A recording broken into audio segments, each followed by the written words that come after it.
Hello, everyone, and welcome back to the When We Were Kids, the Monsters in the Toybox podcast. Time Capsule Toys closed due to reasons that I'll get into another point in time. It was just a headache. Still is a headache. But in other brighter news, I just opened up Monsters in the Toybox in Austintown, so I have Austintown and Warren. Yes, Warren is still open. Everyone, for some reason, everyone thinks Warren's now gone. I don't know why. I guess you can't have more than one location. But so, yeah, Austintown's up and running, going crazy. I'm shocked by how busy Austintown's been, honestly. It's been kind of nuts, but we got Mick Foley coming there on a day that I don't remember. August 28th. There you go. It's a Thursday. It was Foley's choice, not mine. What's your favorite Mick Foley match or Mick Foley memory? Good question. I really liked him with, what is it, McMahon, when McMahon was injured and he was like, had the balloons and crap.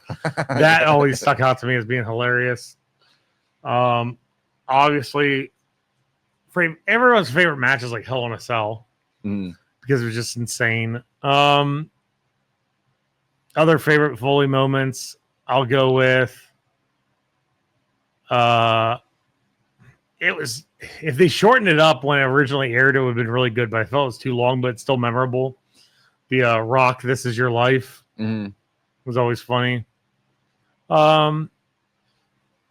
The match between Rock and Foley where he was handcuffed and got hit in the head with the chair like 12 times and his kids were crying. Oh my God. Yeah. That's hard to watch, that documentary where they're showing him. It's like, Jesus, dude, like Mick Foley was insane. I mean, those are some of the memories that really stick out in my mind.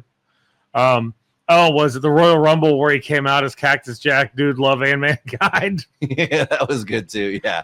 No, I was always partial to, I loved him when he was Cactus Jack. You know what I mean? obviously he was great as Mankind and stuff and everything too later on. But I did like the original, so the Cactus Jack stuff and the stuff that he did with Terry Funk was, I mean, you could take any one of those. They're just all classics. Yeah.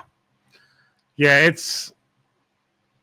there's so many different things. Like in ECW, like his tag title run with Mikey Whipwreck.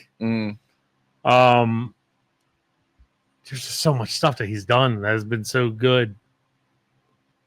He's just that, and another thing too is like he's the nicest dude like ever. He is really nice. I've interviewed him before when I think this would have been probably 7-8 years ago, but he was doing his not a comedy set, but he was doing like comedy clubs and he was just doing his like storyteller kind of show. Yeah, the storyteller thing is actually coming back around again.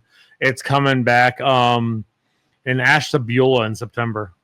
But he was really, really nice. I interviewed him over the phone and stuff to plug that. And he said the most annoying question he gets still to this day, whatever, or at least up to that point, was about the Hell in a Cell match. He's like, did it hurt? Like, yeah, what do you think? Like, have you seen the footage? Like the poor guy almost died twice in the match. Like, yes, I'm sure it hurt. And shove his tongue through his lip. Right. Yeah, shove his tongue through his lip because he had a hole in his lip. And that's the only way he can get the bleeding to stop. And he had one of his teeth got knocked out over his nose. Yeah, that was. Did it hurt? Like, did it right? Like, I mean, you saw like that.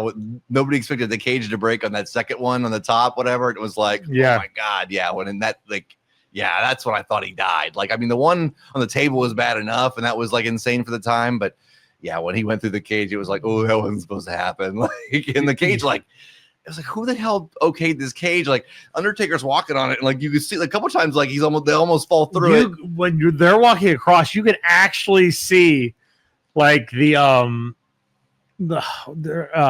zip ties or whatever are popping. And I'm like, it's like they had to have known that they were going to go up on top. They had to have told them, so you think they would have secured it, but yeah, with them, like they didn't secure shit for Owen. Why are they going to secure shit for those two? Right.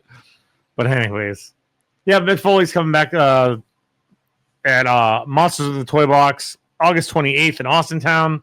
No, you do not have to buy tickets in advance. No, you don't have to pay for anything in advance. Just show up. He signed in 6 to 9. We set aside a bunch of Foley figures. So, this is our first podcast actually since Hogan passed away. Mm-hmm. So we're actually going to all the stuff that I had. The date here was July 24th is when I had all this stuff written down. Yeah, Hogan passed away on your way here, so it was like, oh. So it was all the stuff we were going to talk about then, but we're going to talk about it now. It's a lot of cartoon stuff and just weird stuff in general. Saturday morning cartoons. There was like TMNT, and TMNT spawned Street Sharks, Biker Mice from Mars, bunch of other weird, goofy stuff of teenagers turning into things that, like Turbo Teen, where you would get wet and turn into a Ferrari, which I don't think that lasted very long. And that one just popped in my head. But what would like TMNT? I started rewatching Street Sharks, by the way, yesterday. That cartoon is terrible. I never saw Street Sharks. I missed that one. It's on Tubi. It's bad, like real bad. Like the animations are bad. The voices don't line up with the animation. It's just, it's terrible. But as for TMNT, Street Sharks, and Biker Mice, did you watch any of those? Yeah, Turtles. TMNT, Turtles. Yeah, I watched. I don't know anyone that actually watched Biker Mice. I don't remember that either. I don't remember Biker Mice at all. Was that on like right after, or was that on the same thing? It was on some point in time. I don't know when. I never watched it as a kid. Yeah. But it was just like one of those cartoons that like Turtles was such a big deal. Then you got Street Sharks and then Biker Mice, stuff like that. But as for Turtles, like I think everyone in the world watched Turtles. Turtles was just like the cartoon to watch at that point in time. Who was your favorite turtle? Raphael, which it broke my heart in the first Turtles game for NES, how crappy he was because his side didn't go far at all. Like he was the worst character because he had no range at all. Like he was always the first one to get captured. But yeah, Raphael was my favorite. Mine was Michelangelo.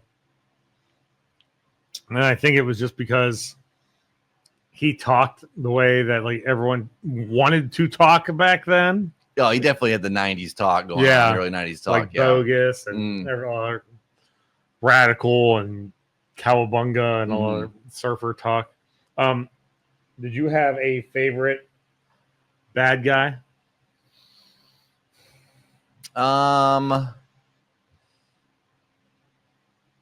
Was Baxter Stockman a bad guy? Yeah. He was a scientist for Shredder. He was the one that probably comes to mind the most. I thought was the coolest. I know there were several on there. I mean, obviously Rocksteady and Bebop were and you're gonna name me several more that I'm gonna remember after you name them. There was Baxter Stockman. Baxter Stockman was one of my favorites. Even the figure is still awesome. The figure's cool. Yeah, I think he's probably one of the most underrated figures and underrated characters in that cartoon series. Trying to think of some other really good bad guys that were in the cartoon that I can actually remember. Leatherhead, which was the alligator who just always say, I guarantee. That figure was one of my favorites. But like to me in the cartoon, I hate when you take a figure and make it into, or if you take a cartoon character and turn it into a figure, how like it's not the same. It really, like I noticed that with Street Sharks yesterday. I'm like, these don't even look like toys. Like it's so awful. So like Leatherhead, like he was huge. And the figure, he's like small. And like he's barely up off the ground. So his legs are like this big. And he's just like hunched over. But in the cartoon, he's fucking enormous. And like Street Sharks, the one that's called Slash, he has like a drill nose. His outfit looks completely different than the outfit that it's wearing. Like the way it looks, everything about it except for like the nose. And then it sounds like an old lady. Well, the Turtles toys were pretty cool, but that was the most disappointing thing about the Technodrome is how small it was in on scale because it was so gigantic. in the cart, and then you get it, and it's like, oh, you only fit a couple things in there. I get you can't, but it's like I wish they would have just made an actual like Gigantor one. Did anybody do that yet? Has anybody got like a one that's like the size of the size of a Buick or whatever? Did that one. That brings up a great point of something I always talked about was we'll jump over to another Saturday morning cartoon, basically, or everyday cartoon, whatever. We're just talking about cartoons. Transformers. My biggest pet peeve to this day with Transformers, there's two of them. Number one, Megatron. He transforms into a tiny gun that goes into other Decepticons' hands. Mm-mm. 2, Blitzwing. You release this toy that's literally the size of my phone. Not Astrotrain, sorry. Astrotrain. You release Astrotrain, he's like this big. He is supposed to be big enough to where Devastator can combine inside of him. Yeah, some of the scales on the toys was like they screwed that up on a lot. There was a lot of toys they screwed up the scale on back in the day. Well, I mean, it stuck to the same thing with Ghostbusters. The Stay Puft figure was like you want it to be huge, like gigantic, right? Like the figures are this big. He should be big. Is bigger than TV. Yeah, you know? He's like what, like a half an inch bigger. Yeah, it's like this isn't this thing. I don't get it. Like I don't know why they did that, because like once again another toy line in our cartoon, G.I. Joe, USS Flag. They said they had to make it big enough to fit the planes on it. Mm. They did that. It was 7 foot long. You're telling me you can't make a bigger, you can make that. But Playmates couldn't make a bigger Technodrome. Right. You couldn't make a bigger freaking Astrotrain. Like, it was so frustrating. Like, when you watch the cartoon and then you get the thing, you're like, this is stupid. Like, I can get, like, what, 2 guys in my Technodrome? Mm-hmm. 3 if I'm lucky. But, like, and then, like, from what I noticed watching Street Sharks yesterday, they really just added characters, much like what Turtles did, just to put out figures. Yeah. Like, they put in, like, Rocks, which is this Rockstar Shark, who's, like, obnoxious as all hell. Mm.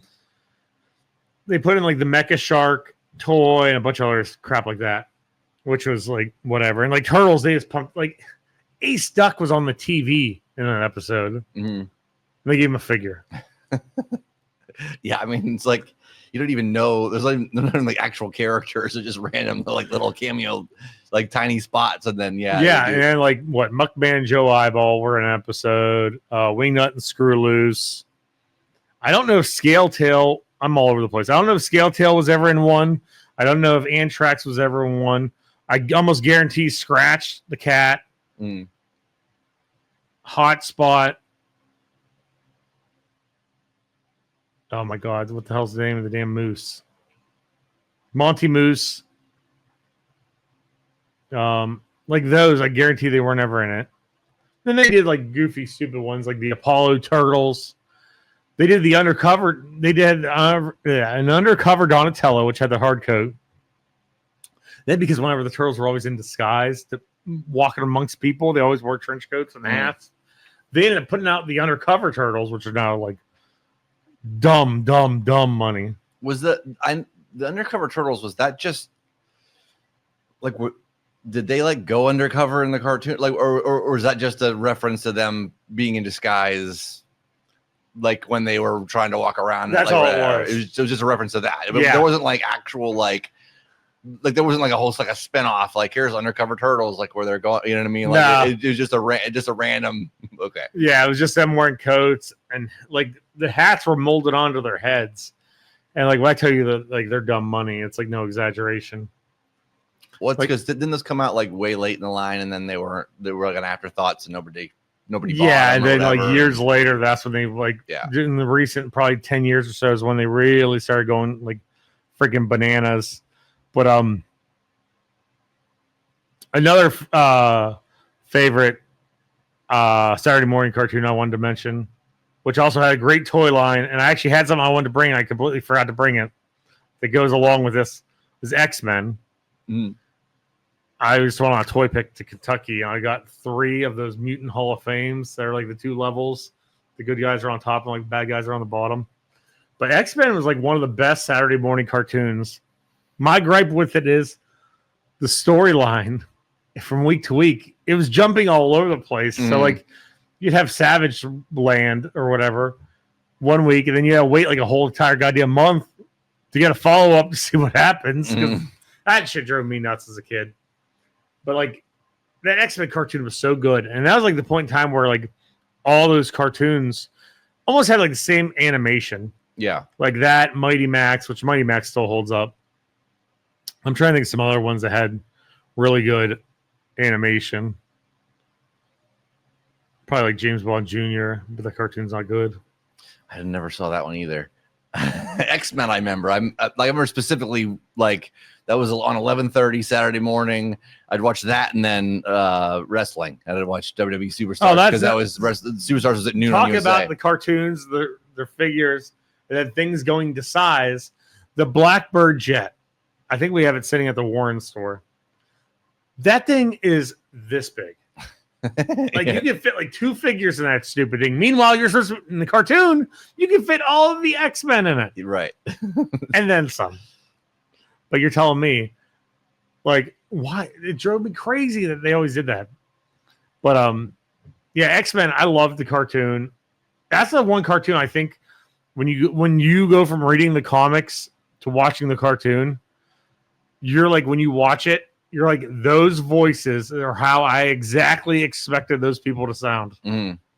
Yeah, they did a pretty good job of translating the comic to the cartoon, and you know what I mean, where it wasn't like weird. It wasn't like a weird difference or whatever. Yeah, the X-Men definitely got that right, and the cartoon still holds up today. It's still pretty good cartoon. You know, I'm excited for X-Men '97. I think it comes back this winter, so fingers crossed. Hope it does because I want to see it. But who's your top 3 favorite X-Men? Do they have to be X-Men or within that universe? X-Men, and then we'll do like the bad guys. Gambit's number 1. I would say Gambit. I mean Wolverine. Everybody likes Wolverines. Wolverine would be 2, and I think probably because of these, but Rogue would probably be number 3.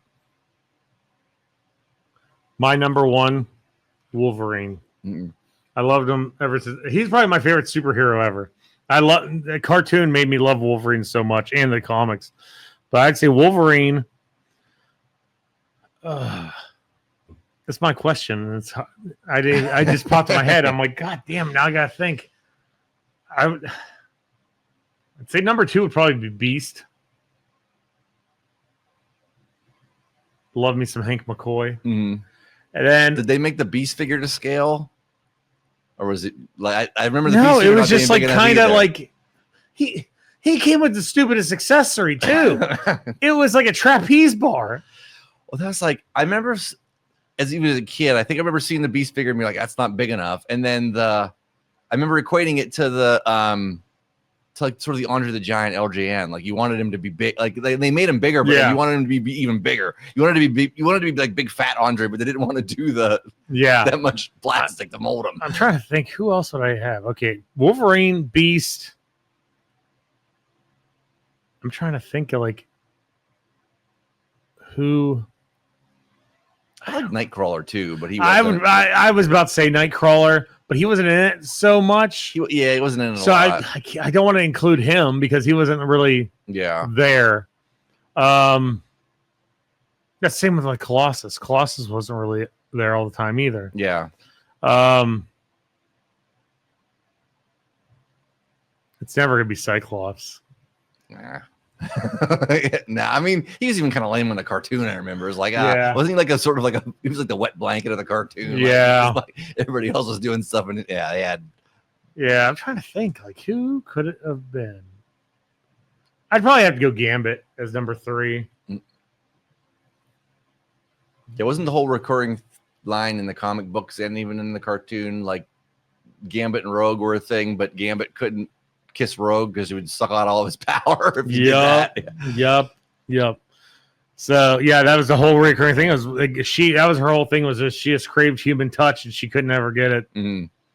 So, and they made, and I think she was even weak in the comic too. Like Jubilee, all she could do is like shoot fireworks at people. I know that's the I really like the character of Jubilee. Yeah, but I hate her power. Like she didn't have one. It was like this. She shot sparklers. Like I'm just like, yeah, right. Like that was like it drove me insane. Yeah. Like I love the look of the character. I love the story of the character. It's like you gave her the worst freaking. Like you gave her the worst power. It's not even that's like a party trick. That's not like an X-Men power, you know? Yeah, it's like, wee. Right. It was dumb. It was so stupid. It irked me. All right, because there's so many bad guys and through the X-Men universe. We'll do 5. Mm-hmm. We'll start at number 5. Who's your number 5? And I'll give you mine, and then we'll go down like that. Oh boy, like as far bad guys and X-Men. Yeah, it could be like the X-Men universe because there's so many bad guys. My number 1's probably gonna throw a lot of people off. I don't know. I might reorder these as we go because I'm gonna remember more as we go. Juggernaut was pretty cool though. He was a good guy. Number 5 for Juggernaut. We'll put Juggernaut 5 for now, but he might. Professor Xavier was his stepbrother. Was that who that is? Juggernaut was his. I didn't realize they were related. Yep, that's why he wore the helmet. Okay. Juggernaut's good. He'll probably go down a little bit further down my list, maybe. Number 5, I'm going to go with Omega Red.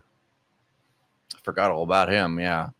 He just looked awesome, and he's just like I don't know. He just looked awesome, and I love whenever they had the bad guys be from a different country. Mm.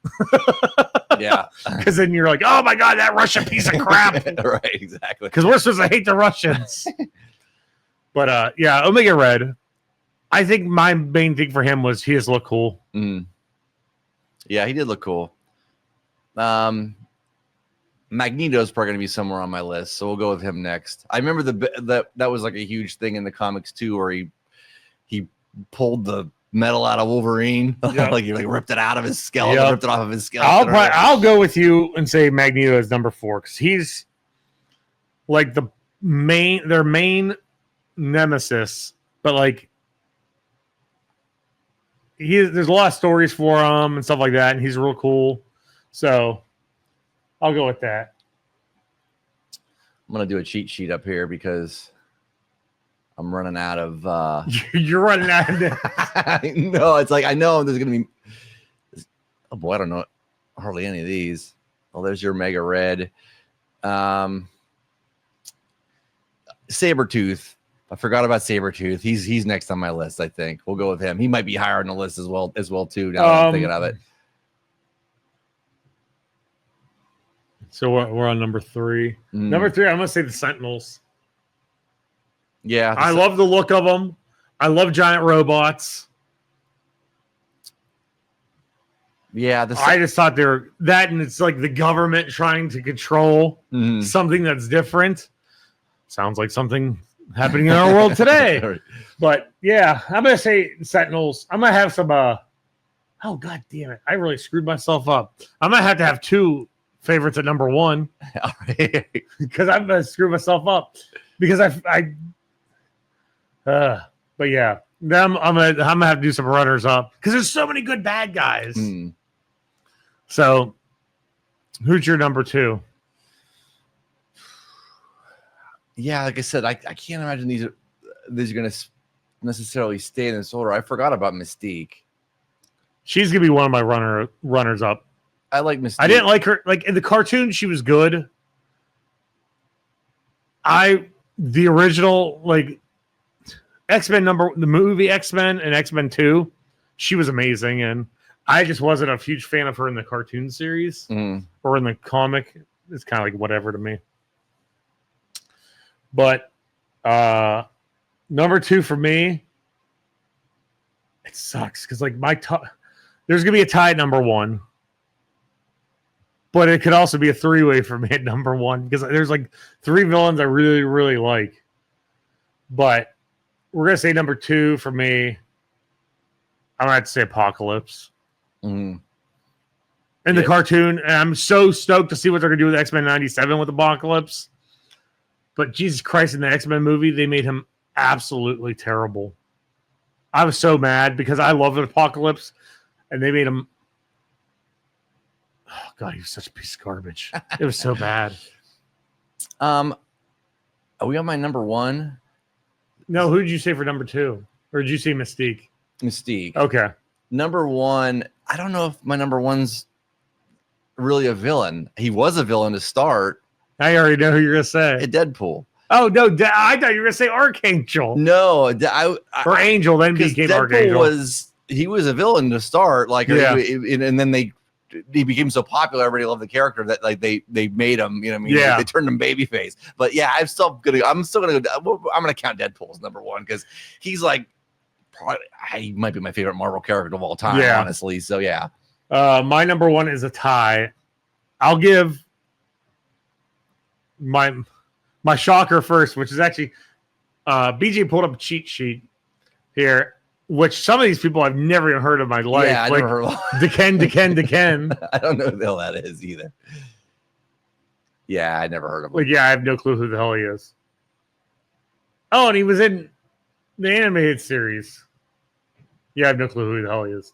But anyways, my tie for number one, the shocker answer is Sauron. Because I love the Savage Land stuff. And I honestly don't think Sauron ever got enough praise. There's a rumor that he's going to be the bad guy in the X-Men movie. It's been this rumor for a couple of years now. And I hope for the love of God he is, because I think he'd look amazing. Another guy that's my favorite bad guy that's also tied for number one, which I wish they would do so much more with him, is Mr. Sinister. Yeah. I love him. He's such a good bad guy. But as for runners up, we'll do Blob, Juggernaut, Pyro.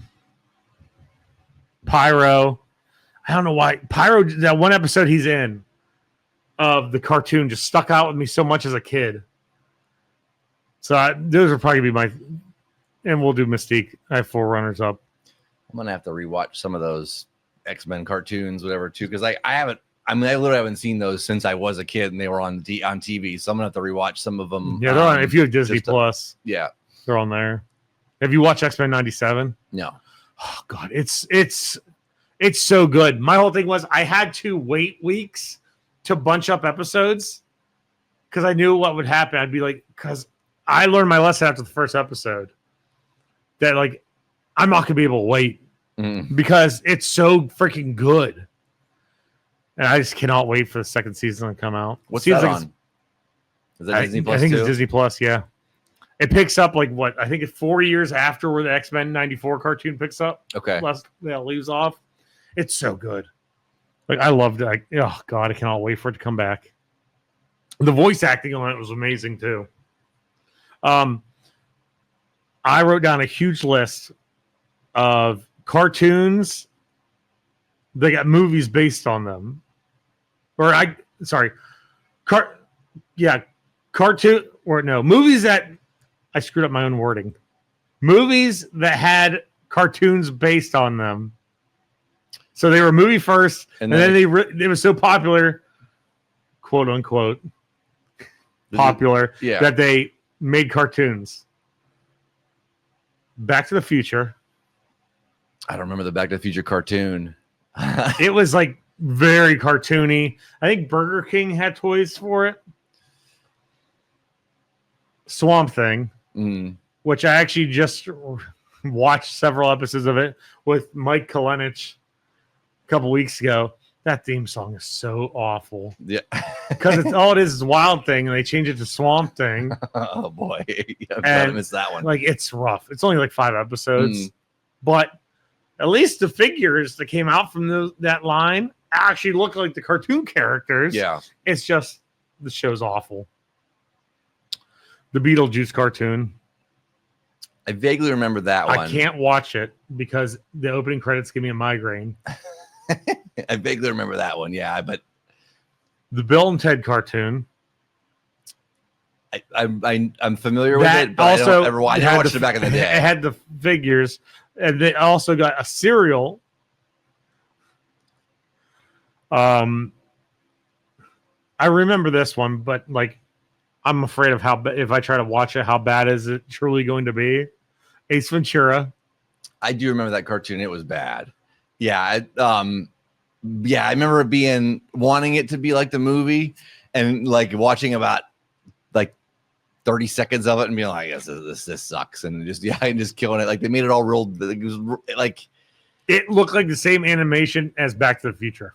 Yeah. It looked weird. You know what I mean? Like, and the voice actor sucked. It was trying to do Jim Carrey. They were trying to do Jim Carrey, and it was so bad. That was usually the biggest hang up on when they did cartoons. It's like, I'm gonna throw this out there. It's like they told him to act wacky. Yeah. But he never watched Ace Ventura. Yeah. Much like the voice actors they got to replace on King of the Hill, to replace Khan Supanusaphone and Ted Wasanason. It's like they never watched King of the Hill.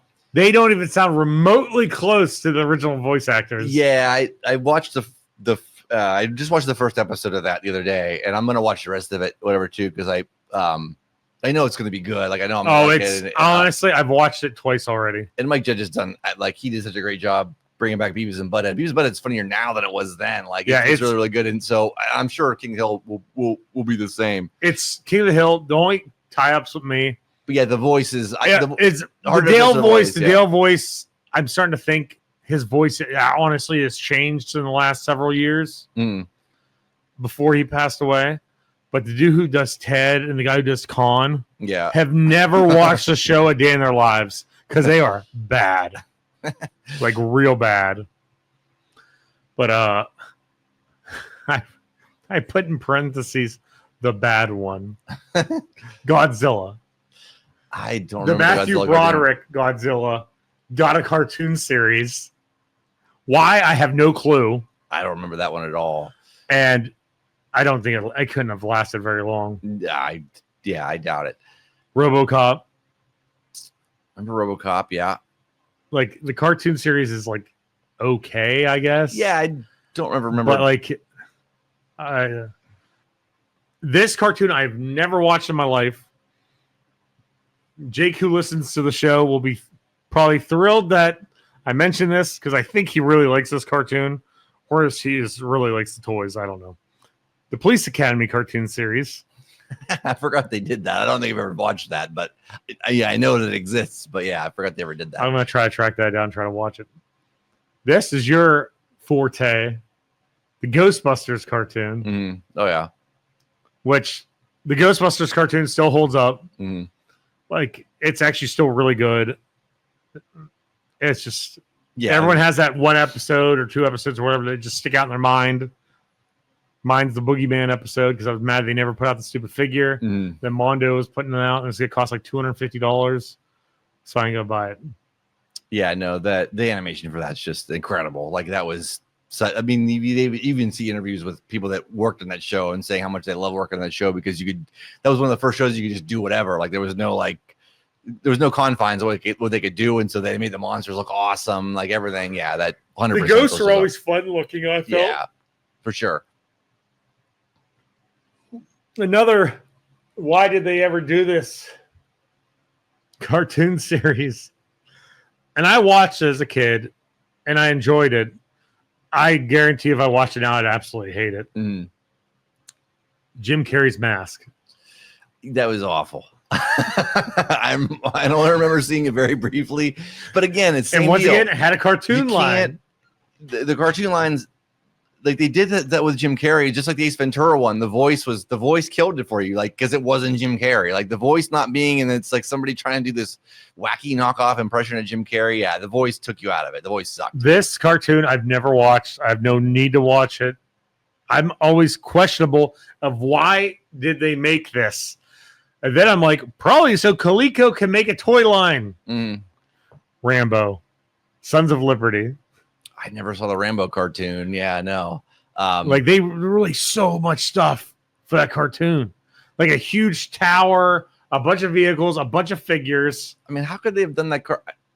Obviously, they had to clean it way the hell up because, I mean, all Rambo did is blow up people, stab them, and shoot them. Blew up the shit out of everything. Like, you can't do that on the cartoon. So, this cartoon I've never watched. And I thought it was also kind of weird that they made it into a cartoon, but obviously it's because the movies were a huge success. Men in Black. Never saw the cartoon for that. I don't ever remember watching it. I was just going through trying to find stuff I thought was kind of weird that they made cartoons of that a lot of people wouldn't remember. This one, I did not even know there was a cartoon for this. I even put parentheses in after it that says, what the fuck? Jumanji. I don't remember a Jumanji cartoon either now. I barely remember seeing the movie. I know I saw the movie. That was me. I was not a huge fan of the movie at all. Obviously, there was a ton of people who were. Like, you make a Jumanji cartoon series. Why would you not make a Small Soldiers cartoon series? Wouldn't the Small Soldiers cartoon series make way more sense than Jumanji? Yeah, I never got into Jumanji. I don't even. I'm guessing I saw that after it came out. I think we probably rented it as kids or whatever. You know what I mean? Like when it was available then. I was never a big Jumanji person ever. I watched it once. I was like, it was all right, I guess, whatever. But yeah, I didn't care about that. Is there any movies that you think should have been a cartoon? I mean, there's several that. I'm sure they would have screwed him up though. Like, or is there a toy line that you really liked as a kid that should have had a cartoon? Well, so first, I'm gonna bounce right. Like, you said that, and it made me think of like, oh, what are some of my favorite movies? Well, I loved Rodney Dangerfield and Back to School, right? You could have done a Back to School, but they would have ruined it because he wouldn't have been the voice, but he was the voice. So I wasn't Rover Dangerfield. Wasn't that a cartoon? Yeah. So he did that, which that was kind of like just all his shtick, but in a dog that he actually voiced. You saying that for some reason, this cartoon popped in my head, which never had a toy line, which is kind of weird. It's weird to me that if you make a cartoon and you don't have a toy line to follow up with it. Like, it always irked me with like Rocker's Modern Life, but you saying Rodney Dangerfield clicked something in the back vault of my brain where I shove all the shit that I'm not supposed to remember. Camp Candy. Oh, I remember Camp Candy. I totally forgot about that. I actually watched Camp Candy. I did too, and it was actually, as I recall, fun. Yeah, but he never put out toys. Well, John Candy did the voice though too, like, so that helped a ton. Like, and when you knew it was the guy doing the voice that you liked John Candy, and then he's doing the voice, and it wasn't like the Jim Carrey ones. Yeah, where they ruined it. You want to do Back to School, the cartoon series? I will throw out my own Rodney Dangerfield cartoon series that should have came out. Ladybugs. Yeah, Ladybugs could have been, because Ladybugs is actually a really good movie. Ladybugs could have been a cartoon series too. Yeah, just as long as Rodney's doing the voices, you can do a cartoon on any one of his roles. But yeah, as long as he's doing the voice, I'm trying to think of another movie that could have had a cartoon series. Did the Blues Brothers have a cartoon? They had video games. So they did. I don't know that they ever had a cartoon. I don't know either. I really don't know if they ever. It probably would have been terrible, but I'm sure.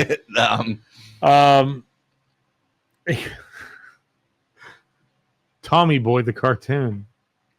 That just popped in my head.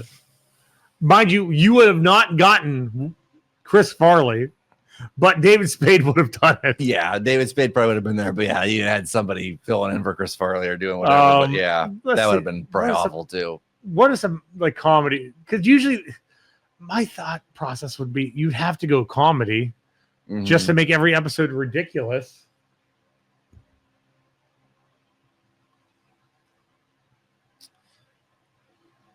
One thing that just, why didn't they ever do a Jurassic Park cartoon series?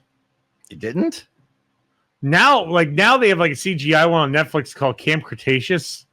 But back in the day, you could have made it like that shitty Godzilla cartoon. Yeah, like they had, Jesus, they had enough Jurassic Park shit of everything. Yeah, there were so many toys out. Like you could even did it on. I'm surprised it didn't. That line they had a line called Chaos Effect, where it was like They like just took different dinosaurs, I guess, and just combined them into weird, goofy shit and made them all neon colors. You could have did that or something. I'm trying to think of some other. Well, Wayne's World never had a cartoon series. You know what would have been I'm sure a terrible cartoon if they did it, because you never would have got the people that were in the movie or they're the main guy in the movie. If they did, this is obscure as hell. If they did a Lean On Me cartoon, remember Lean On Me with Morgan Freeman as the principal? Yeah, cleaning up the school. Like if they did that as a car, you know, that he wouldn't be voicing the guy, but like it'd be terrible. That would be so bad. Just the wacky adventures of Morgan Freeman, the principal, and the Lean On Me cartoon. For God's sakes, I mean, just now I'm like, what movies could they have done a cartoon of that would have just been totally ridiculous? Like, they could have did Aliens. They released toys of them. Yeah, Aliens cartoon line. Well, had to make an Aliens cartoon. Tango and Cash the cartoon. Cliffhanger the cartoon. Yeah. They made that every week. What cliff's he hanging off this week? There's so much like dumb shit you could have made cartoons for. Like they did Rambo. Like you could do anything. I'm trying to think of other movies that I like Terminator 2, the cartoon. I'm trying to think of other movies. Did they ever do an Animal House cartoon? Like that could have been all the wacky characters of Animal House and their hijinks in college or whatever, or you know what I mean, or Revenge of the Nerds cartoon, like that. Revenge of the Nerds cartoon would have fit in with like Police Academy, I feel. Yeah, and I feel like all those guys would have voiced their own characters. Oh, too. 1000%. They for sure would do it. Yeah, Revenge of the Nerds cartoon, because then that would have been great from a toy line. Who's the one who did the rap? Lamar. Yeah, you could have had a rapping Lamar action figure. Oh yeah, I mean you could have had everybody. I mean Ogre, yeah, do the Ogre figure, make Ogre bigger, make him bigger. God damn it, like everybody else. You have Booger, the team of Boogers. You'd have everybody. Yeah, you'd have all. I mean, all those characters were. I mean, did they ever do Nerds toys? Nope. That's weird too, man. Because all those characters like are super tailor made to be toys. Like, yeah, that's what I'm saying. Like, that's what I'm saying. That cartoon could have worked if you did Police Academy. You could have did Revenge of the Nerds. Yeah, for sure. Oh, easily. Yeah, easily. And Revenge of the Nerds is more. I mean, that's stood the test of time a lot better than Police Academy movies. I think more. I mean, people like Police Academy movies. Don't get me wrong, but like Revenge of the Nerds is like that's another level. You know what I mean? As far as nostalgia, as far as people liking it. I'm trying to think what other. This just popped in my head. They should have done Last Action Hero, the cartoon series. Well, that movie bombed so bad at the box office. I don't think they were returning to that or even going to try that again because I remember that flopping. I remember the soundtrack doing way better than the movie actually did. People bought the soundtrack because they had all rock and metal bands in the soundtrack. Yeah. I love that movie. I can't say I've ever actually sat through the whole thing. Oh my God, it's so good. It has so many good one-liners. I remember the one-liners, and I remember like the references to like Stallone in it and stuff too. You know what I mean? Because they even make fun of Schwarzenegger. Because the one line he goes, the little kid, he goes, right there, that's the house. The bad guy's in there. And he turns around and looks at him. He goes, he says something like along the lines of like, that's not how it works. He goes, you don't just drive around the neighborhood, point at a house and go, the bad guy's in there. And then he said, he goes, I'm like that famous comedian, Arnold Braunschweiger. And the kid goes, Schwarzenegger. And he goes, Gesundheit. God, that would have been a great cartoon because you had the Ripper, you had Evil Eye. You could have introduced other characters. They could have did a Predator cartoon, although everybody in Predator died. They released toys. Yeah, I mean, you could do it. Yeah, you could have did a Predator cartoon and just had them all hunting Predator every week, or just have Predator being goofy. Like, check out Predator this week. What's he gonna do? Another thing I wrote down was I always love talking about weird commercials. So I wrote down 3 that, like, when you go back and watch them now, you're just like, The 90s were like a different time. Oh, yeah, they were insane. Advertising in the 90s was insane, especially on TV. Number 1, the PP toilet monster. I don't remember the PP toilet monster. All right, pull it up. It's the most ridiculous thing you will ever see. How this was supposed to get kids to potty train is beyond me. He just screams like, "Give me your PP." Oh, yeah. Oh, it's from Look Who's Talking Too. That's what it's from. Yeah. All right. Okay, I remember it now. It's like terrifying. But like it came up as a commercial for some reason. I'm like, but yeah, like, how is that supposed to make any kid want to go to the bathroom? No, you would never want to know. But the toilet has fangs. Right. And it's squirting water out. I don't know if I mentioned this one before, but I watched it again and it just like terrified me. Gushers commercial, where when you eat the Gushers and their head would turn into giant fruits. Yeah, that was weird. Gushers were. I remember like trying to like Gushers, and I was like, I don't like Gushers. They're gross. That's the thing. Back in the day, that stuff made you want to try it so bad, and when you got it, you're like, this stuff's gross. Yeah, Gushers were. I hated biting into them. It was. Do they still make Gushers? Yes. How? I don't know, but they do. They're just gross. This one really creeped me out. And the fact that they made multiple commercials for these people, and there's like sexual innuendos and everything else. The creepy Duracell people. Oh yeah, yeah. That was. They look like they were like. I don't know how to describe them. They pretty much look like they were just carved from plastic, and they had big bulging chins and like pointy cheekbones and plastic hair, and they had Duracell things in their back. And I forgot about that. Yeah, and the ones too. Like the one commercial was like grandma died and like fell face first into like chili or something, and they're just like, oh no, grandma died.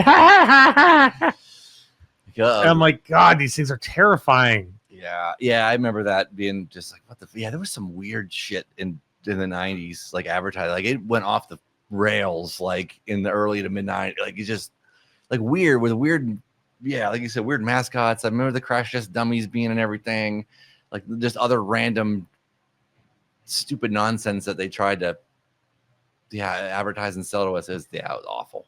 It was just I know I mentioned this one before because it still sticks out as possibly one of the most terrifying commercials to promote something for kids, which was Harlan Williams unzipping himself to unveil that he's the Trix Rabbit in like a dark cabin. And I still think about the commercial. Go, how did they think this was going to sell cereal? Like it's creepy. But like those are my creepy commercial moments for this episode. BJ, as you know, is in a band, Turbo Lovers. So I wanted to bring up, what are 2 concerts from your teenage years that have stuck out in your head as like, this is amazing that I went there, or amazing that I went to go see this or whatever? I mean, probably the very first 2. So AC/DC I saw in 96, I believe. That was the first concert I ever went to. So that one definitely stands out. And then the second concert I ever went to was Green Day at the Cleveland Agora. And this was before they blew up again. This was after Dookie, and then Insomniac came out. And I think Nimrod had just come out, but it was before Time of Your Life hit and blew them back up big again. So they were at the Agora, and there wasn't like a lot of people there or whatever. I remember standing from like down in the front, like right there, because you could walk. It was all general admission. You could just walk right down to the front. So yeah, AC/DC and Green Day or whatever. I was probably 15, 16 for AC/DC. I think it was like 14. I think Green Day might have been 15 for. My brother took us to that. Me and my buddy to that. So yeah, I saw Green Day at Warped Tour 2000 and met him by accident. We couldn't find our car. And we ended up back by the buses, and we're just like, where the fuck is our car? I met Billy Joe very briefly because he was hanging out talking to people as we were walking into the Agora. He was like off to the side was there, and we just, oh, hey, what's up, whatever. And then people kind of recognized him. He's like, all right, I got to go. Yeah, because I met him and I met Mike Dirnt. The first all by accident. The first Ozfest I went to was really memorable too. It was at the Akron Rubber Bowl. So it was like that big giant stadium, and then they had like, but yeah, I mean, I met so many people on that, like, because the bands would just hang out. Everybody's on the second stage would just hang out, whatever. Yeah. Even I maybe met Lemmy from Motorhead there, wow. And he headlined, and he was just hanging, talking to people, whatever. So yeah, it was that was cool. I remember being hot as hell, but it was like, yeah, like the two concerts that I wrote down for myself were both extremely hot. They were miserable. The first one was my first ever festival. And it was like 98 degrees. I'm an idiot. I'm wearing a black shirt and like fucking Jinkos. It was Lollapalooza 97. It was so fucking hot. It was at Blossom. My cousin brought me. I wanted to go so bad. I got to see Korn. I got to see Tool. I saw Devo. I think the Eels were there. Who else did I see? Oh, Snoop Dogg, which was so awful. Like, I think he did a song. Like, one. But I just remember that. I don't really remember any of the band's, like, performances per se, but I remember Maynard James Keenan came out wearing combat boots, women's underwear, and a bra. I remember that. Korn played at like 4:00, which I thought was so weird. And I sit over that weird. They had that like arch for the covering of the seats. There's those weird arches there. I had to sit under one of those arches because it was so goddamn hot. It's sad that I remember more stuff about the dumb shit going around me than the actual show itself. Like the fact that it cost $25 for a whole pizza in 1997. And I had like no fucking money. I had to buy a bottle of water there, and I had to keep filling it up out with the faucet because I brought like no fucking money because I was like working at Ponderosa and had nothing to my name. The other one, I don't remember what year it was. It had to have been the year after.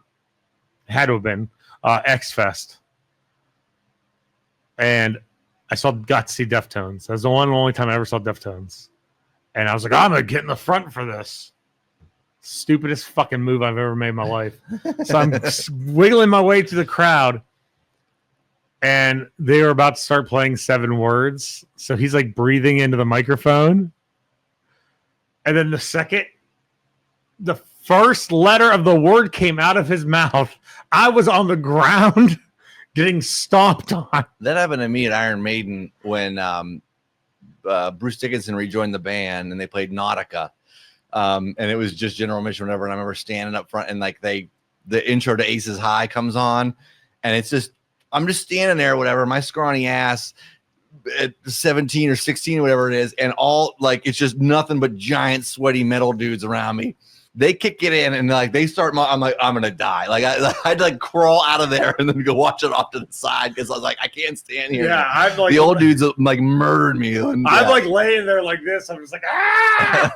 Then all of a sudden, all these hands pick me up, and I'm just like, I gotta get out of here. It was. Then I went up and like they had like that deck thing, and I watched from that. I'm like, yeah, I'm so glad I got out of there. That was probably one of the biggest pits I've ever seen in my life.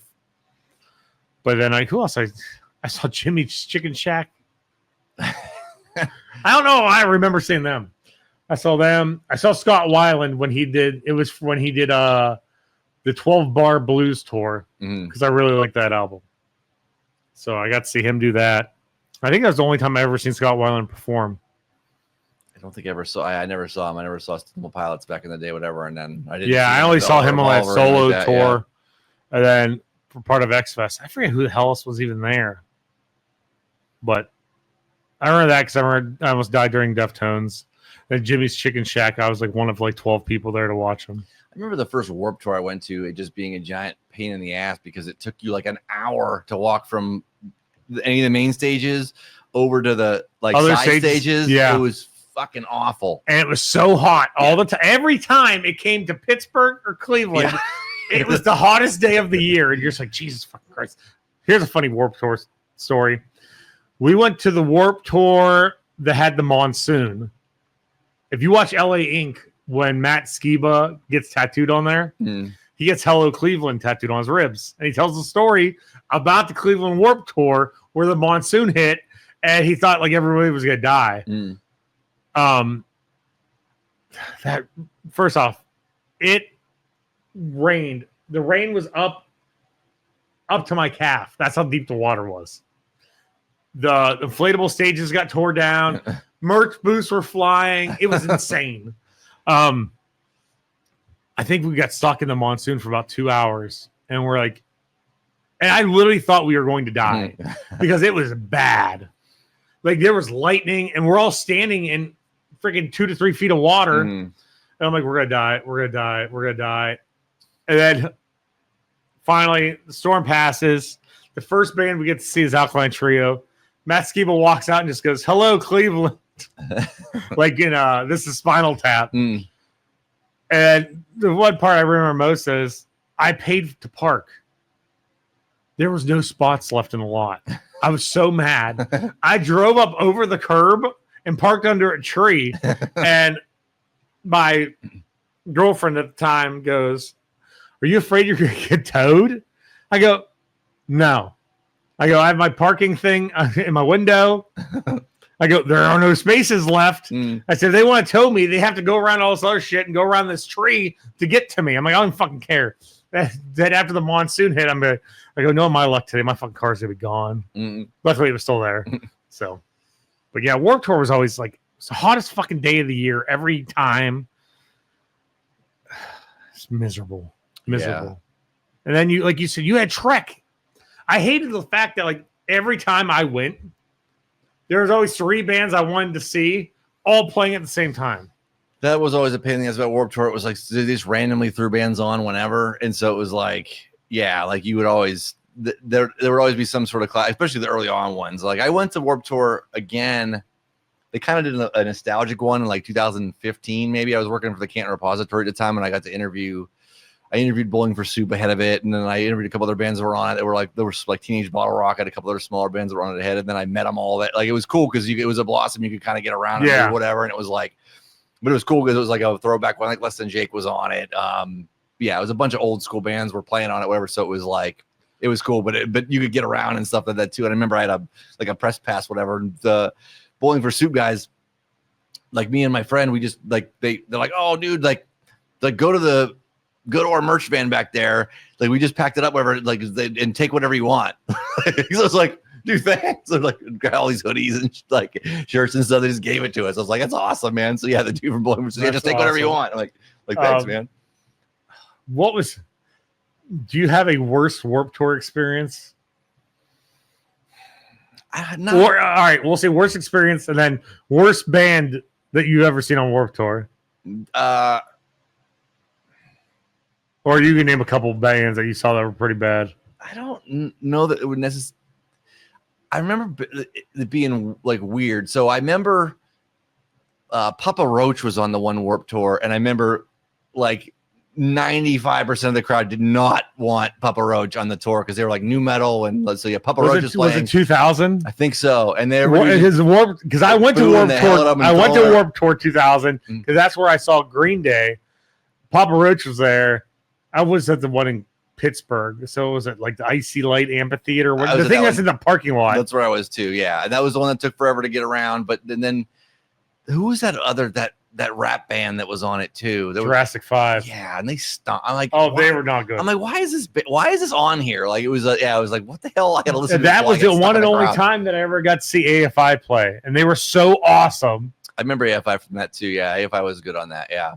And then NoFX was on there, and that was the only time I saw NoFX, and they only played like 2 songs because he just kept bitching about someone taking a poop next to him. Like I was so excited to see them. I'm like, really? I'm like, no wonder why they say they suck live. I'm like, Jesus Christ, they're not playing anything. Yeah. That was probably one of my biggest disappointments was NoFX, like playing 2 songs in 30 minutes. there was this one band I saw. I was not a fan of them at all. I was only there waiting for whoever's going to play next after them. Oh my God, what are they called? Like Alessandra or something like that. The guy sounded like a bobcat. He was just like, rah, rah, rah, rah. They were terrible. He was trying to rip his shirt. His shirt wouldn't rip. Oh my God. And when he got his shirt off, he like looked like he was gross. He was just like, his pants were halfway down. And like, he just looked like an old biker dad. And he was like so greasy and sweaty. I remember. That was probably one of the worst bands I've ever seen on Warped Tour. I remember one of the Ozfest Crazy Town playing, and and I thought people no one was having it. No, just boo. The entire, just one loud ooh, like boo that lasted their entire set. It was like, yeah, like it sounded like when an amplifier or something busted, just like an ohm, like like that was the whole everywhere. It was like Crazy Town's on. That asshole. I'll never forget something like that happened. All right, I was in high school. It was supposed to be the ICP Cold Chamber tour.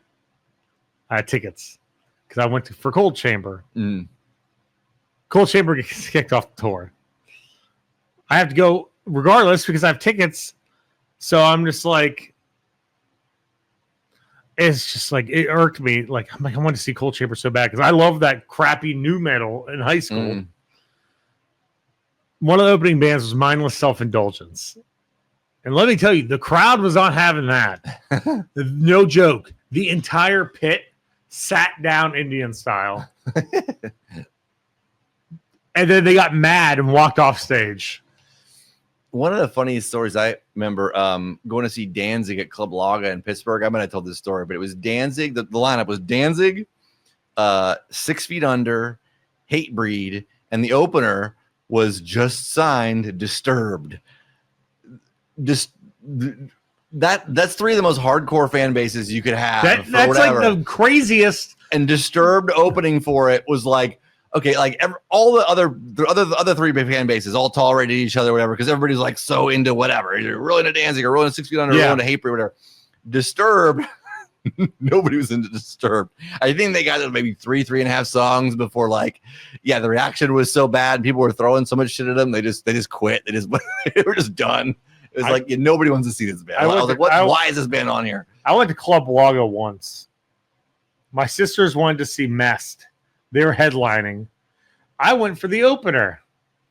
The opener was Fall Out Boy. And it was Grand Theft Autumn was the name of the album. I went there because of that. And no one was into Fall Out Boy. Yeah. Except for me, because I love that album.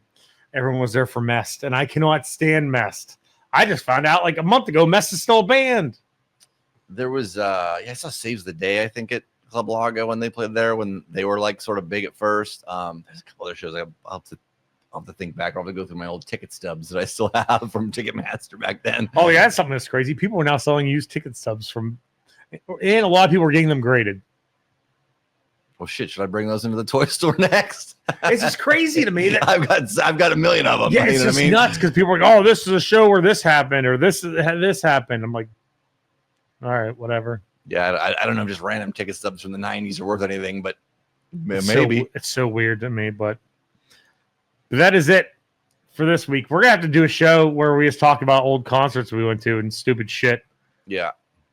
Because I know there's a lot of good Youngstown stories. And Youngstown rumors of stuff that happened at shows in Youngstown. I'll bring in all my the stack of ticket stubs. I used to stick them in baseball card sleeves, whatever. I still have a binder or whatever with all of them in it. So yeah, I'll bring my old ticket stubs and we'll just go through one by one and see whatever. Yeah, I got a bunch of stories from some of the shows I used to go to in high school. I don't go to shows anymore. I'm too old. I just can't. I cannot do it. People just irk me. Well, it helps if you. It helps if you don't drink. It helps. No. It helps if you drink. Well, that's what I noticed. When I quit drinking, I couldn't go to shows anymore because I couldn't tolerate people. Yeah, yeah. So it would be hard. It'd be hard to go to some of the ones I go to if I wasn't buzzed up for. Yeah. There's certain venues I won't go to anymore. Certain like things. It's like there's no way I'm going to that because it's such a House of Blues in Cleveland. I will not go there because if it's anything remotely close to sold out. another place. You cannot get from the bathroom to anywhere near the stage. It's like an hour. Dude, I saw Rob Zombie Mastodon there before. It's insane. It was disgusting how overpacked it was. Yeah, it's just so there's certain ones, whatever, and then for $15 for a beer, like no, I don't want. I'm spending $50 on a Coors Light. I think that was this story. Then we'll be done for the day. When I went to that Rob Zombie Mastodon show, I think that was God. Google whenever that was because I don't know. That was the first show I ever went to where shirts cost $50. Mm-hmm. And I'm like, this is stupid. Yeah, like dumb. Like I didn't think when the first one where it was no concert shirt to me at a current show is worth $50. No, it's insane. The price of whatever. What's insane about concerts now is like if you go and I saw Iron Maiden recently, I saw AC/DC recently, I saw Metallica recently. The merch lines are insane. How long they are, and it's like, are you kidding me? And the prices on the stuff, I'm like, you do realize you can buy this tomorrow online for like $10-15 a shirt. Like even what like. It's just like literally the same shirt. It's not a bootleg one. You literally go find this online for cheaper. It's so mind-boggling to me that the merch lines. I do not understand the merch lines. I don't get it. I don't get it today either. It's like this is you saying long merch lines and stuff like that makes you think back to the episode of King of the Hill where Lucky goes and waits in line for his ticket. And they go, sir, that's obstructed view. And he goes, yes. But that is where you have to sit to see so-and-so do his guitar solo that lasts like 5 minutes. He's like, for that 5 minutes is the best seat in the house. So he gets his ticket, then goes in line for the show that's not for a month. And they go, why are you waiting in line now for the show? He goes, they always sell out of my size. Okay. He says something like, women's medium. And he goes, line starts behind me. But that's the thing, like people they act like they're gonna run out of the shirts and shit. Well, the lines are just so insane, and I will never understand it. Well, it's insane or whatever. And I remember my wife bought me a shirt at AC/DC, right? Because I spent this exorbitant amount of money to go see the AC/DC one last time in Cleveland. She's like, oh, I'll buy you a shirt. I was like, you really don't have to do that. Like, you don't have to do that. Like, it's $50. Like, you get this for $20 a month. No, we're here. I'll buy whatever. The line is going like down the freaking concourse, but like right where the merch is, like there's like the bathrooms there. So as I use a bath, like they come out. We literally just walked right in, like everybody's like waiting in the line. It's like one of those things where it's like there wasn't really like a line, but like the people all like made one because like it's people are standing here. Let's just stand or whatever and go whatever. We walk right there. Walk right. Oh, hey, how's it going? You bought the shirt, whatever. Like cut in front of like 1,000 people going that way. I was like, quick, let's go. Yeah, let's get out of here before someone sees us. And we get the shit kicked out of us. They're gonna kill us because we just cut the line of it. Like all these people are waiting here for hours. It's like, yeah, don't wait. Just walk right up. How much was the shirt? $50. I told her, I was like, you don't have to buy this shirt. I can get this tomorrow for $20. Like, it's just so you don't have to, like, even less, whatever. It's so nuts. But $50. Yeah. But again, if we hadn't cut the line, we would not have done that. I would not have like, we're not missed the whole show. We're not waiting in slide. Yeah, seriously, people do. The maiden line was insane too. Like down, up, and around the concourse. Like, this is the merch line. Like, you realize what I do, like, because I go to mainly wrestling shows. So like I will wait until it's a match I don't care about. Yeah. And then I'll run to the bathroom and then I'll go to the merch booth because the merch booth is dead. Mm. When you get there, that line it's insane, but yeah, hours long. And then when the show starts, yeah, you can. Yeah, and then at the end of the show, the line's long again. I'm like, yeah, no thanks. I'll just go when. I do the same thing at concerts to go get like beer or whatever. Like I'll go during whatever the biggest hit is, and everyone's just here. You shook me all night long. I was like, I've heard this song. I'm good. I'm gonna go get beer. Like beer break here.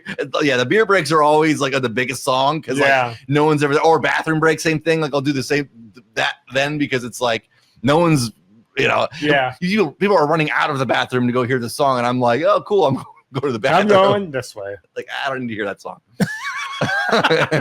But that's it for us this week. Hopefully we'll be back next week. My kids go back to school next week, so thank God. Like between that, football, 2 stores, and everything else, I'm gonna lose my mind. So we're out of here for this week. Thank you everyone tuning in and checking us out. As always, talk to you soon. See ya.